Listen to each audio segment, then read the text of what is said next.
which is an informal panel discussion where we've got four of the members of the delegation who are up here are going to tackle one particular question, and we're going to have an open discussion about it. You've met one of our panel members already, Jennifer. We've also got Shakil Mahmood here, who's the coordinator of strategic planning at ICCDR, just outside Dhaka. Sanjay Saxena, who is both the managing director of Total Synergy and also has some 22 years of experience in development, particularly in M&E. And Susan Davis, on my right, is the founder and executive director of Improve International from Atlanta in Georgia. Okay, well we're going to have three of these quick panel discussions, one each day. This first one today, each of them we're going to throw out a slightly provocative statement and then ask our panel to discuss it and that to be the basis of a discussion. If we have time to try and get some contributions from the floor. Okay, we've only got in this case, just under 30 minutes, so we're going to have to go fairly quickly. Okay, so our topic or our statement today is that M&E is preoccupied with reporting to donors rather than ensuring that projects make a valuable contribution to host communities. Okay, what I'm going to do is just ask each of the panel members very quickly to respond to that statement, whether they agree with it or disagree with it, and then we're going to give them a chance to expand a little bit more on their views. I'm going to start with Sanjay. Thanks. I think by and large, I would tend to agree with the statement. I mean, let me make a clear statement. I think predominantly M&E is led by the donors. I think if I by a show of hands, can we just raise hands from respective countries where M&E efforts are led by the respective government as opposed to a donor? How many countries present here have an M&E program which is government-led and government-owned as opposed to as part of a donor-funded program? One, which is South Africa. And which country? Bhutan. Okay, great. Okay, yeah. Thank you. I think it's a very good start, Sanjay. We'll come back to this in a bit. Okay, Susan, what's your feelings about the statement? This initial statement about whether M&E is preoccupied with donor reporting. I agree with the statement, and I think donors can be part of the solution as part of the problem. Good. Okay. Yeah, I also agree with the same what you just said. And I think in my institute where I work, it has a different perception about one side is the manager side and the other side is the researchers. So it's a different perception in two sides, both sides. Okay. Jennifer, just one quick comment and then... I agree. Okay. Okay, fine. I think really we're all in agreement, but I think what we need to discuss then is how do we best balance the information needs of the different stakeholders? Because clearly donors need information and so do all the other stakeholders. So what I'd like now is for all of you to perhaps just to think about that and to expand a little bit more on that. And Sanjay, again, I'll come back to you now. Yeah, I think one of the key challenges in any M&E exercise is how do you disseminate the findings of M&E beyond the immediate, implementers, beyond the donors and beyond the executing or implementing agency. That's one of the key challenges. And because you can't disseminate your findings very well, and perhaps because there is not enough buy-in into the M&E system per se, and when I say buy-in, I mean the political buy-in, not necessarily the bureaucratic buy-in. There might be, buy-in at the civil service level, but not necessarily at the political level. And that's probably why, this basically why the communities are not really involved. There are very few cases of successful community M&E systems. I agree with that. I think another problem or challenge is that each donor, each big donor, especially the foundations and government donors, have their own criteria. There's a whole M&E framework for each program funded by each donor, and it could be the same program that has 3 different donors, and you have 3 different frameworks. And that's exhausting. You're measuring all these different things and reporting out. You don't even have time to look at the data, because by the time you finish one report, you're collecting the data for the next report. So alignment between donors, among donors, and alignment with local governments, I think, on the critical things to measure would be really useful. I totally agree with Susan, actually. We are having the same problem. First, like from 2006 to 2010, we were following MEF, that which I'm going to present after this meeting. Right now, we are also exactly started looking after the CEDA logic models. So we are having a little bit of problem with that because we are trying to capture all these models. And like DFID is giving their models, ALSET is giving their models, and now CEDA, Swedish CEDA, they have their LFA system. So we are a little bit confused with a lot of models, and we're trying to understand these things in a very short period of time. I think it would be good for Jennifer, for you to comment. I think that's something that a lot of us find all around, is that we hear from the Paris Declaration more coordination, but nothing really seems to have happened in terms of practical coordination in information, consistency in reporting, and I'd be interested to hear your views. Yeah, this is not something that's new to me either as an RBM specialist, but I think that we need to take a step away from the logic models or the types of logic models, the terminology that we use, and really break down the whatever our expected outcomes or our indicators. What are the type of changes that we're looking to either influence or develop or reduce? Because when I get questions on this subject, I always ask them, take away the, if it's DFID or AUSAID or CEDA, or what is the change? And then what is the indicator that you're taking to measure that change? That's all that we really need at the end of the day, is to be able to report on that particular indicator on the change that you've expected to influence. Because our minister, for example, has signed off on that. And he wants to be able to go back to Parliament and tell the world, or tell his counterparts, that we've influenced in this particular sector. But if we get too caught up on the terminology and the actual models that we use, it actually takes us away from what we're actually trying to influence. Because from the outset of all the models that are out there, it takes a little bit of work, but they are translatable, if that's even a word. You can map a change at the immediate outcome level used by CEDA to something that's used in DFID. If you again look at a change in awareness for CEDA is an immediate outcome. For DFID, it might be an output, but regardless, you're still looking at the same type of change. And at the end of the day, I think that's what is most important, and not so much what level it sits at. And then just to finding an appropriate indicator to be able to monitor, and then you can have good evidence and use that to tell your story.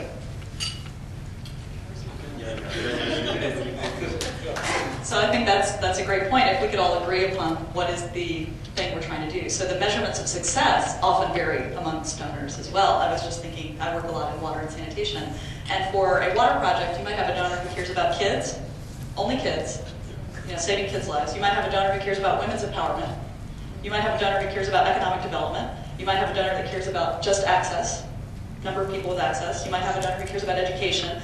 And that's right there, 6 different things to measure and 6 different ways to accomplish those things. So even going past the theory of change, before the theory of change, what are we trying to change? What are we actually trying to accomplish? And with a water project, you can accomplish a lot of those things or assist those. But even having agreement on the measurements of success for a particular kind of intervention is challenging.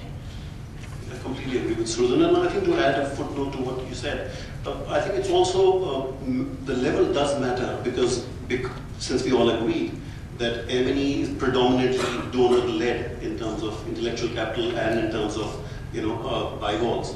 The problem is that the indicators are often at a level which makes more sense at a strategic or a national level or a higher level. Working in, let's say, in Bangladesh, the community is more interested in what has happened to my neighborhood rather than whether the national, infant mortality rate has come up or down.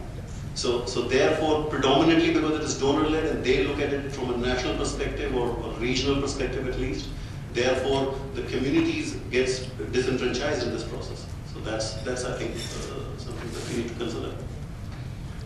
I think one area that would be quite interesting for you all to comment on, really information is needed by managements at all levels And I just wondered whether you have any thoughts about how we could actually get a better integrated system where we using the same information all the way up and just thinking more about communicating the same information.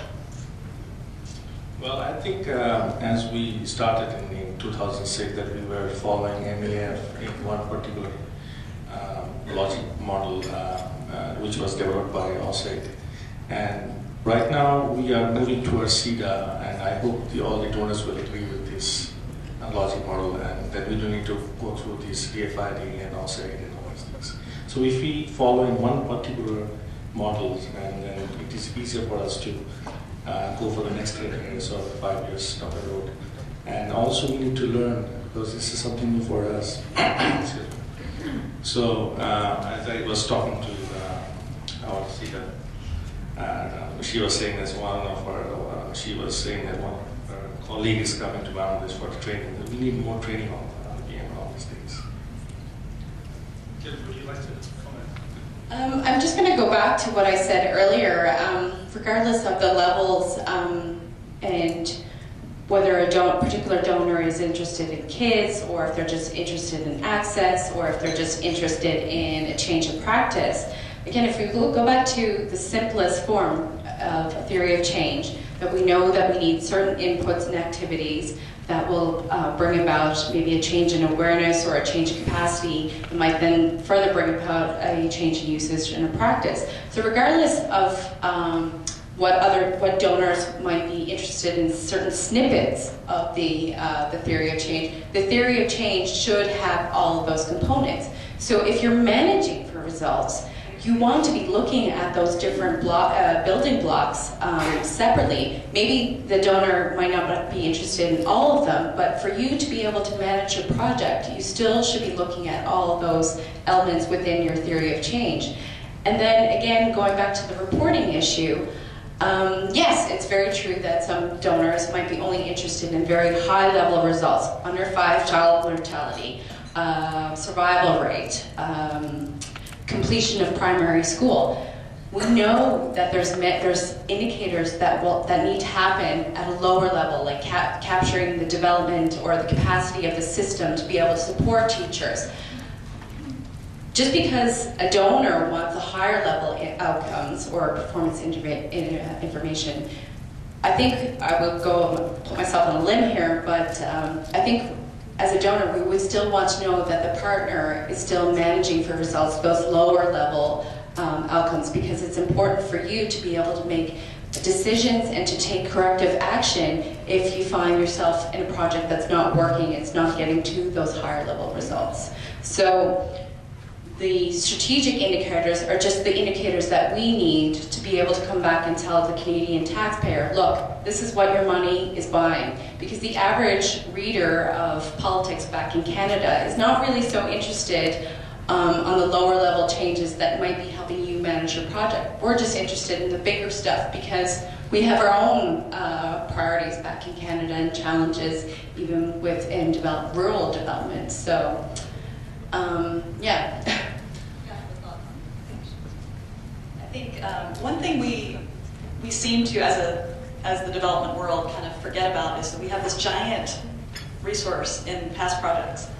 We talk about M&E for forward-looking projects, but if we took some time to look back at what we've done in the past and identify which things really matter. So again, if you're talking about a water project, water systems, what water systems are working and why? If we can dive into that, that would tell us what indicators really matter. We did a sensitivity analysis on all the indicators we have. You know, is it really about people paying a water fee? Is it about operations and maintenance? Is it about capacity in the local government? Which of those things really matter?